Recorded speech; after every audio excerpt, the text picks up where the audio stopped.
It's a way of life. Day in, day out.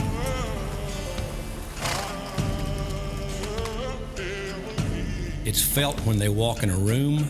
It's seen in what they do.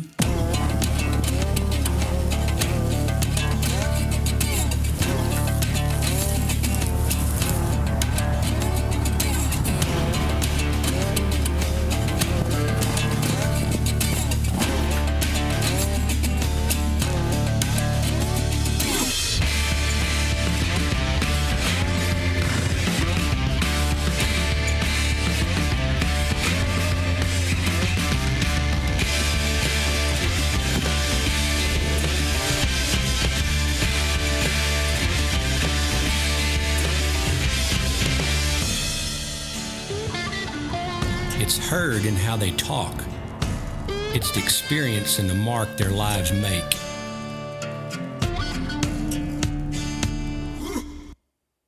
All right. Good morning.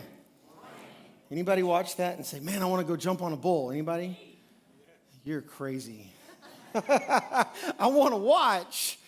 But no, I'm not that person that wants to do that. But it does get me kind of excited. We did kick off a series last week called Branded. Pastor Chris did that last week. And like he said, we celebrated last week 55 people going public with their faith through baptism. Yeah, you can clap. It was incredible. If I could just say, hey, let's repeat that right now, we would just do that all over again. 55 more people or more than that. Let's go. But we kicked off the series, Branded, last week, and we started talking about characteristics that would be evident in the life of somebody who follows Jesus. We talked about what a brand is. We said that a brand is something that's permanent. It's something that is visible. It's a symbol. It represents something bigger than what the actual brand is. And then I looked up in just what the definition of branded is. I found it interesting because it was really simple. It said marked to show ownership. And when we're talking about somebody who follows Jesus, we are marked. We're part of his family. And what are the things that would live out and show in our lives that would say, yep, that person is branded by their Creator as part of his family. Baptism is one of those characteristics. It's something that we do after we choose to follow Jesus. And it's something that Jesus asked us to do. It's a public profession. It's a public declaration of an internal, personal commitment. And so that was the first thing that we talked about. Today we're going to talk about something else. Pastor Michael mentioned earlier, but we're going to talk about denying ourselves. Yeah, sounds fun, doesn't it? Mm-hmm. Yeah, so we looked at some things about, like Chris mentioned, writing for the brand, and there's things that we think of when it comes to that. Maybe it's a sports team or a type of brand that you love to wear. You love that gear, whatever that looks like. Maybe you think of a rodeo or your job or your business. Could be family heritage. I have a friend, their entire family, they all have the same tattoo. If you marry into that family, it's expected that you get that tattoo. Like they ride for the brand. It could be like a fraternity or a sorority that you were in or a motorcycle club and you wear the patch and it defines who you are. But when I started thinking about that and writing for the brand, they all have an aspect of that. But when it comes to following Jesus, that's the only one of those where the brand is more for you than you are for it. Like Jesus wants things for you. He invites you to follow him, but it's because of how much he loves you. And there's no other brand or thing that you would follow like that cares more about you than you do about it. And I love that because, as a follower of Jesus, I don't get retired if I get too old. I can't I can't do it anymore. We're just going to replace you. I don't get replaced by somebody younger that, is better. Because here's the deal. The kingdom of God doesn't actually need me, but invites me to be a part of it anyways. It's why I was created. It's why you were created. We were created for a relationship with God through Jesus. And he invites us to be a part. So when Pastor Chris sat down and was talking to me about this series and saying that you're going to talk about this, we looked at the different characteristics that would be talked about through this whole series. And, I knew baptism was kicking it off, and then there were some more. And the one that I didn't want to talk about was deny yourself. Cool. God has a sense of humor. He wants me to talk about things that I'm not good at a lot of times so that he can do a work in me. And I'm like, oh, okay, here we go. See, here's the deal. It's not easy to talk about and teach about, and it's really not easy to apply in your life. See, when you choose to follow Jesus, the more that you follow him, the more that you foster and develop that relationship, he calls you to more and more and more. He did that with his disciples. Many times he would say things that would catch them off guard. Sometimes they were just like a comment, and they'd be like, wait, hold on. What did you say, Jesus? But this time, he was very, very intentional. And as I began to study this passage that we're going to look at, like all the scholarly stuff that talks about it, it says that this was a direct intent. It was like Jesus stopped and gathered everybody's attention, made sure that they were, like in a kindergarten class, like eyes on me, class, eyes on me. Like Jesus made sure that everybody was paying attention. And then he made this statement. We find it in Luke 9, verse 23. It says that Jesus said to all of his followers, he's like, pay attention. If you truly desire to be my disciples. So first of all, they're like, we are your disciples. Like, what are you talking about, Jesus? That had to be going through their mind. You must disown your life completely. Wait, what? Like, hold on. And the disciple, I always put myself in scripture. Like, if I'm there, if I'm hanging out with them, if I'm one of the followers, like, I'm thinking, like, yeah, in my head, yeah, Peter, stop always being crazy and doing the wild and crazy things and being so impulsive. And I think she's like, no, don't look at somebody else. Look at yourself, Jeremy. He says, he keeps going. He goes, embrace my cross as your own. And that in and of itself, they would have been like, wait, hold on. What are you talking about? Because we look at a cross as something like we know Jesus died on the cross. He rose again. That hadn't happened yet. For them, the cross was a picture of something that was awful. It represented death. It represented torture. It represented persecution. Like, that is not something that they're like, don't even get me near a cross. I don't want to see a cross. That's not something that I want to deal with. And then he says, and surrender to my ways. So I'm sitting there like putting myself in this situation. What is Jesus trying to say to me? Jesus, that sounds kind of strong. Like, and I've read this a bunch of times.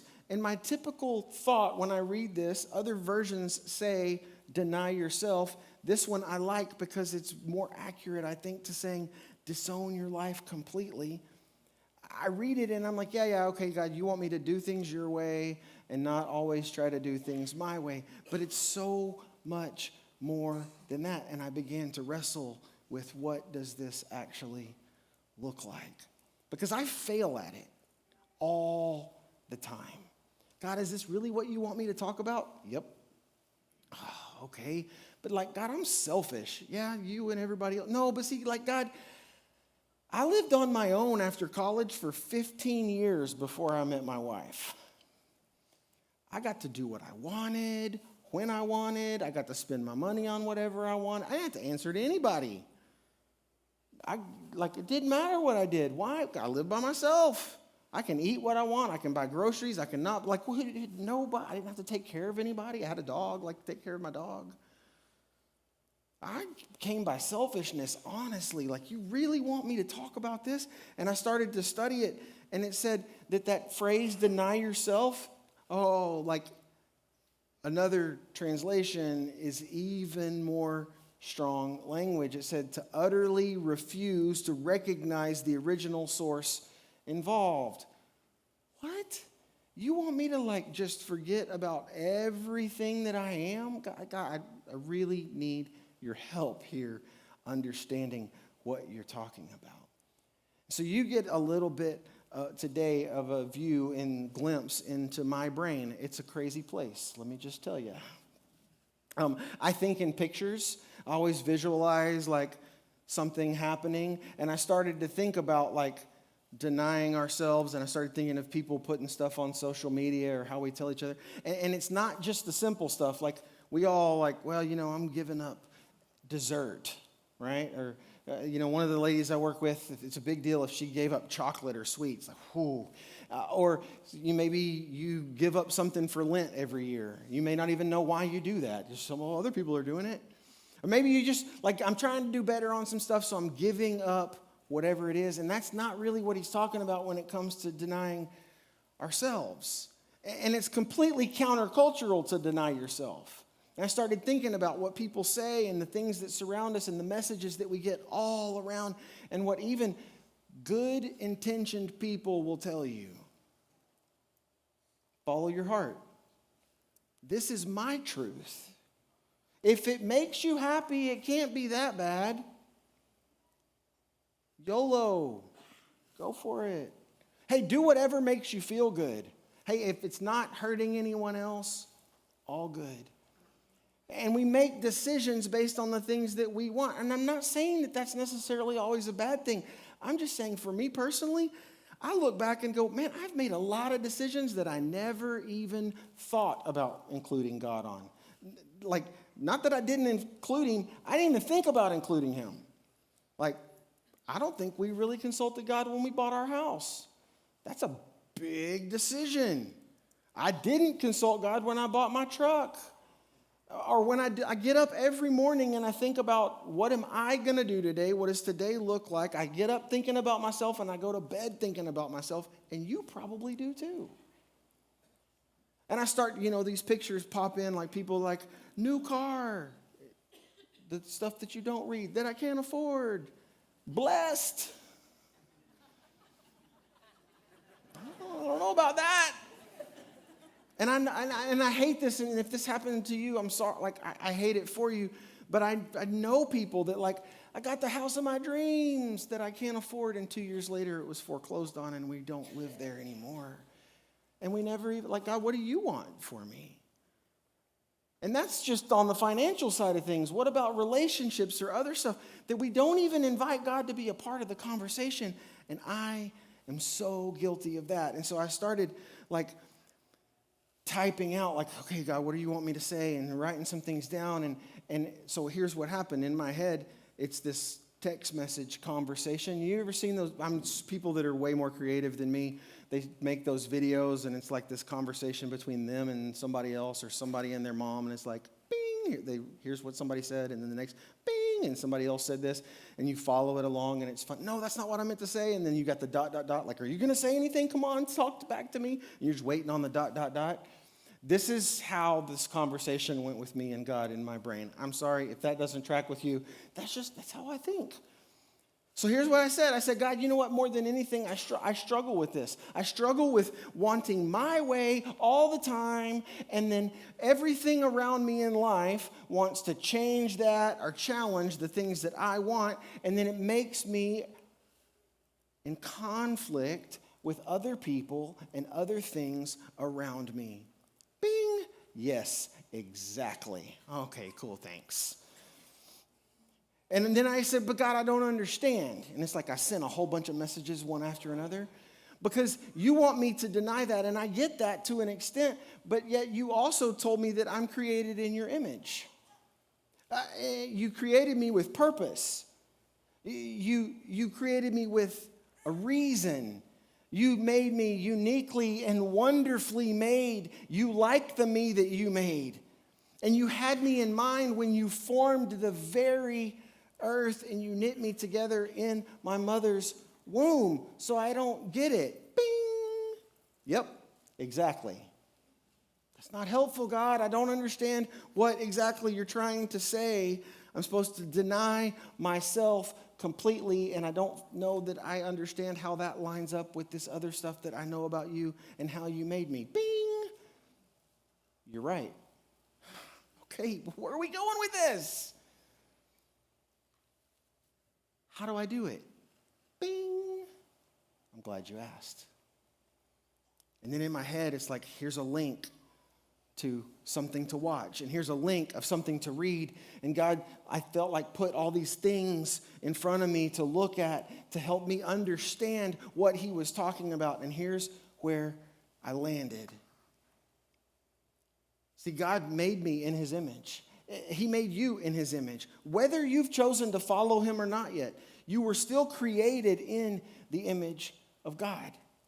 But see, Adam, the first man that he ever made, Adam sinned. And when he sinned, it separated him from God.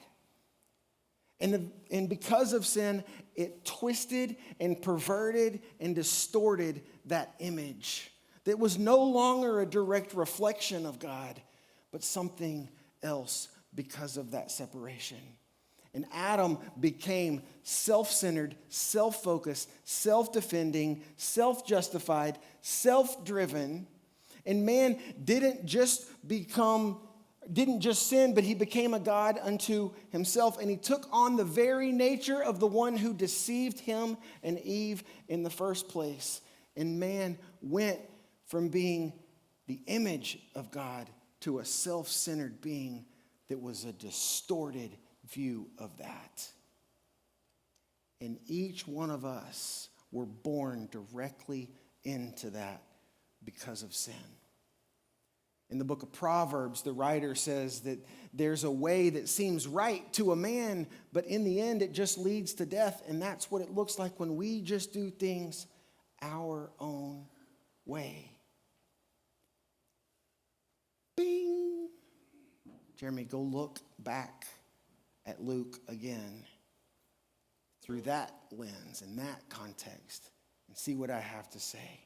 And so we go back to Luke 9, back to the same verse. Jesus said to his followers, if you truly desire to be my disciple, you must disown your life completely. Okay, I'm beginning to track there. That self-centered life, the one that I was born into, that is a distortion. Okay, I'm following you, God. Embrace my cross as your own. I still don't like that, but okay. And surrender to my ways. He goes, keep reading. Okay, I will. For if you choose self-sacrifice, giving up your lives for my glory, you will discover true life. Wait a minute. So if I give you all of me, that I think is me, that other people say about me, that I hold on, the stuff that I try to control, if I let go of all of that and utterly disown it, then it puts me in a position to receive from you, who you say that I am, to restore me back to a reflection of you. That makes more sense. God, but I don't know how to do it. Keep reading. Okay. But if you choose to keep your lives for yourselves, you will lose what you try to keep. And this picture popped into my head of somebody who's just trying to hold on to everything. I read a book years ago by a guy named Bob Goff, and he talked about how we do that. We hold on, and we hold so tightly to all the things that we feel like that we can control, and really it just traps us. And he talked about that the only way to be free from that is to live life open-handed. And that's vulnerable, and I don't like that. And I'll come back to that and talk about that here in a second. But he keeps going. He says, even if you gained all the wealth and power of this world and all the things that it could offer you, yet lost your soul in the process, what good is that? All the things that you were born into, all the stuff that the world tells you about yourself, all the stuff that you try to control, all the things that some people may even say are a very good thing about you, if it is not a reflection of the image of God, it's a distortion and it leads to destruction. And oh, how I try to hold on to those things. And I felt like God goes, you're willingly choosing to stay bound, shackled, and locked up by the things that you may think define you because you want your way. And now anybody can rub me wrong because they don't fit my desire or my expectations. And when I do that, my preferences become Lord over my life instead of Jesus because I don't submit to his authority. I think everything has to submit to mine. I just telling you, I struggle with that. I think many of you may too, but I struggle with that. Self-centeredness is the reason for every argument, every discouragement, every offense, and every unforgiveness that we have go on in our lives. And Jesus is saying that, all of that is what you need to utterly refuse to recognize, because it's not who you are. It is a distortion of the image of God that is placed in you and on you, and you were designed to be a reflection of Him, but we don't do it because we listen to the world and everything around us to tell us who we are instead of going, wait, no, I got to tune that out and only listen to my Creator. See, Jesus calls us to be more and more like Him. The longer we spend time with Him, the more that we follow Him, and the more we become like Him, the less we become what the world or our family, our experiences, our environment, our culture, and what the enemy has taught us to believe. And He calls us to more.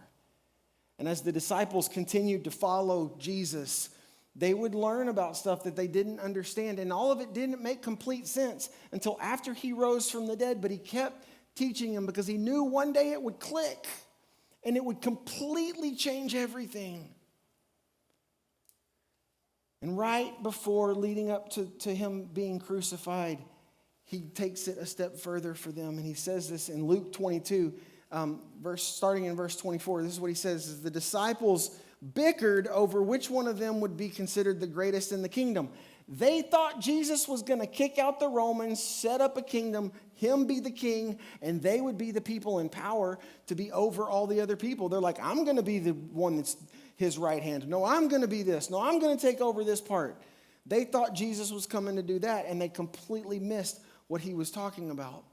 And so Jesus interrupted their argument, saying, the kings and men of authority in this world rule oppressively over their subjects, claiming that they do it for the good of the people. They're self-centered. They want to control all that they can control, and they're holding on to it. They're obsessed with how others see them.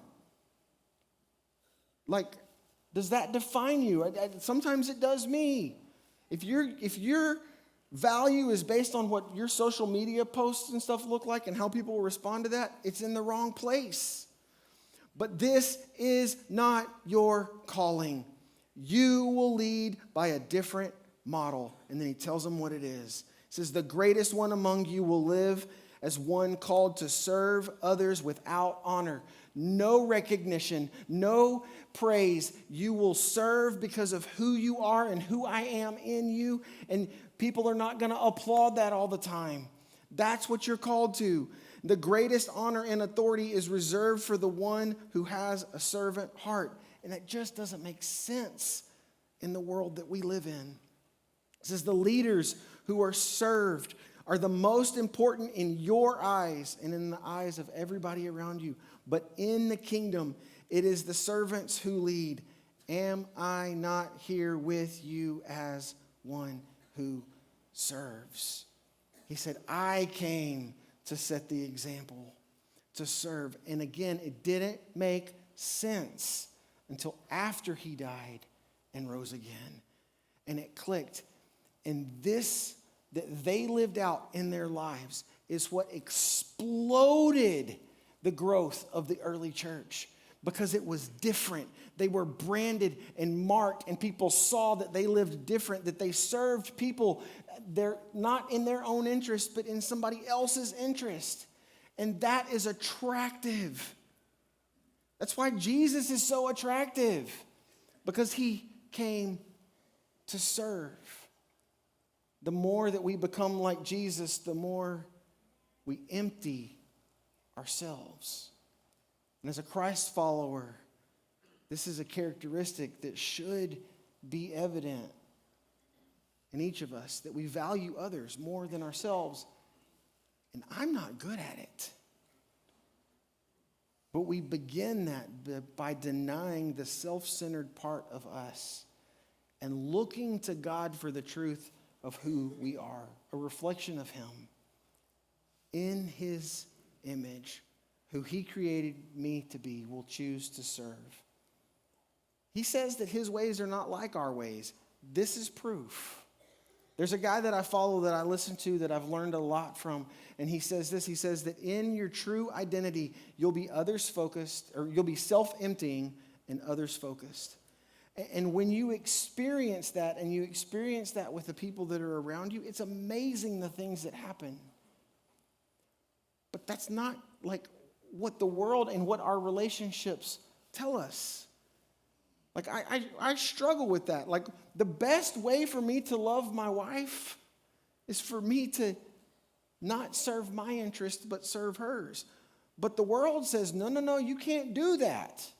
Because when you do that, then you give her the opportunity to just walk all over you all the time. And then you try to protect yourself because you're trying to hold on to all the things that you think that you can control. I'm not saying you, I'm talking to myself. Because I get this so wrong all the time.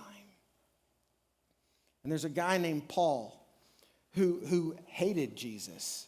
He hated Christians. He tried to stop everybody from following Jesus until he met him. And when he met Jesus, his life was radically changed, and he spent the rest of his life telling other people who Jesus is and how to follow him. And he summed up this whole entire concept in the book of Philippians. He wrote letters to all these different churches, places that he founded a church, and they started a church because he told people about Jesus, and they're trying to just figure out how to follow him. And they didn't have Bibles. They're just doing the best they can with the things that they learned. And he wrote to them, this group of people, in a place called Philippi. We find it in Philippians, and I think it's a beautiful picture of what Jesus came to do and how we're supposed to act like him. Philippians 2, verse 1, in the Message. If you want to go read this for yourself sometime, I'm going to actually read it from here. It's going to be easier for me to do that. And follow along as I read. It says, if you've gotten anything at all out of following Christ, if his love has made any difference in your life, if being in a community of the Spirit means anything to you, if you have a heart, if you care, then do me a favor. Agree with each other. Love each other. Be deep-spirited friends. Don't push your way to the front. Don't sweet-talk your way to the top. Put yourself aside and help others get ahead. Don't be obsessed with getting your own advantage. Forget yourselves long enough to lend a helping hand. Think of yourselves the way Christ Jesus thought of himself. He had equal status with God, but didn't think so much of himself that he had to cling to the advantages of that status no matter what. No, not at all. When the time came, he set aside the privileges of deity and took on the status of a slave, became human.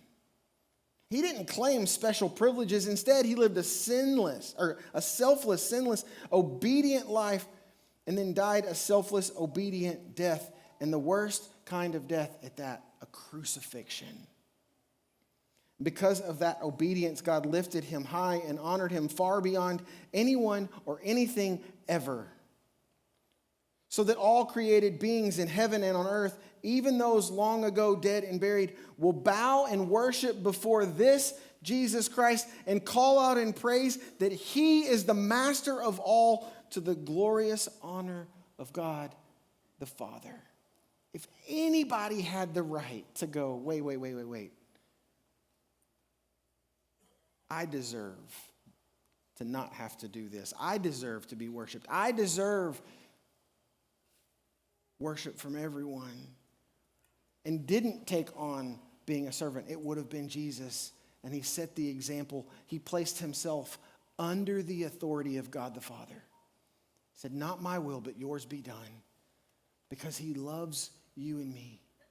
And the way that we show love to other people is by following his example and dying to ourselves. But it's not easy to do. Maybe for you today, your response is, I've been doing things my own way, God, and I'm going to finally say, I'm willing to do things your way. Maybe you've never chosen to follow him, and it's just a step in the right direction. You want to put your faith in him. There's no magic prayer that says, like, hey, you have a relationship with Jesus. You just need to tell him, hey, I want what you did on the cross to count for me, and I want to choose to follow you, and I'm putting my faith in you, and now it's a process. I hope that you would do that and then follow that up with baptism. And then begin to live your life getting closer and closer to Jesus, understanding what he calls you to. It's tough to do this, to die to yourself. You got to do, it's not even daily. It's like all the time. Like I said before, I wake up thinking about myself and I go to bed thinking about myself. I don't know, we just do it. Like we can't help it. So how do I live that out? Maybe you have been a Christ follower for a while. You've put your faith in Jesus, but you've never actually submitted to his authority. You just keep trying to hold on to all the things that you feel gives you value or makes you you.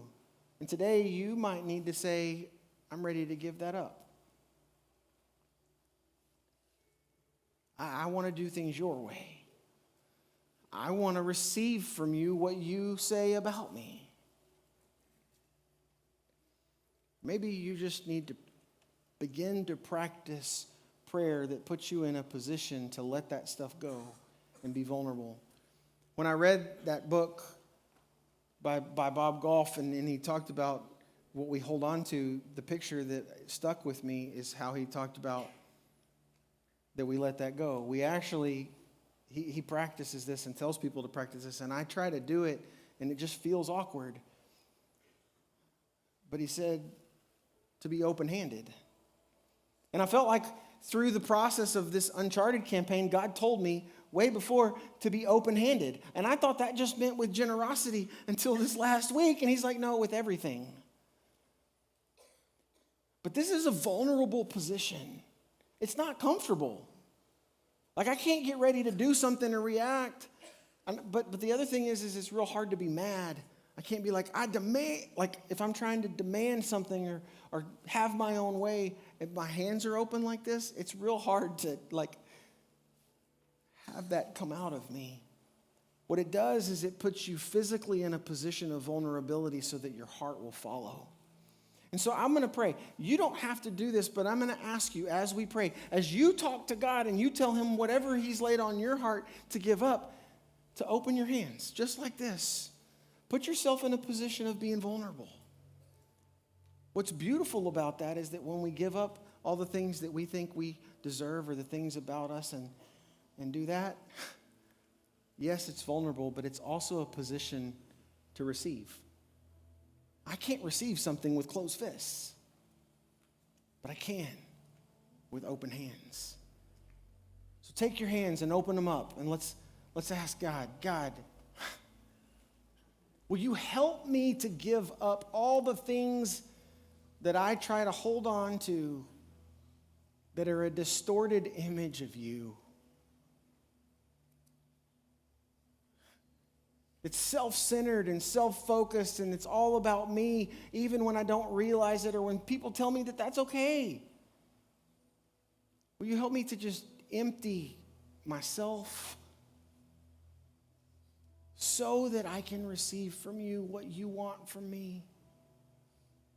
What you want to tell me about me, who you created me to be, and that I would become a clear reflection of your image. I'd consider others better than myself and serve them. And because of that love, people would see that guy's branded as someone who follows Jesus. It's evident in the way that he lives his life. I don't get it right, but I want to. So God, I give up all of that I keep trying to hold on to and ask for you to pour back into me who you created me to be. I love you. Amen.